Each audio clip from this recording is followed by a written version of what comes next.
Ito yung dislocate arm fracture. Yan, nakahiwala yung buto sa ano.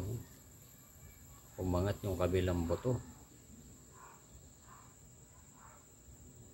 Yung kamay nasa baba. Ito yung normal. Normal. Yan. Ito yung may fracture. Ginanya mo yan, oh. Sa x-ray, o yan, oh.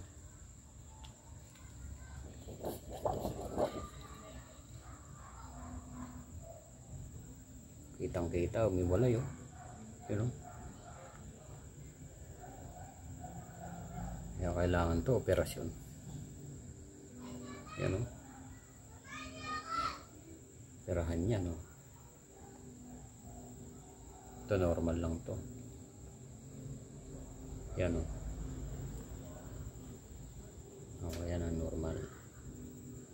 Yan ang may fracture. Yun, oh. Ingat-ingat para hindi mabalian.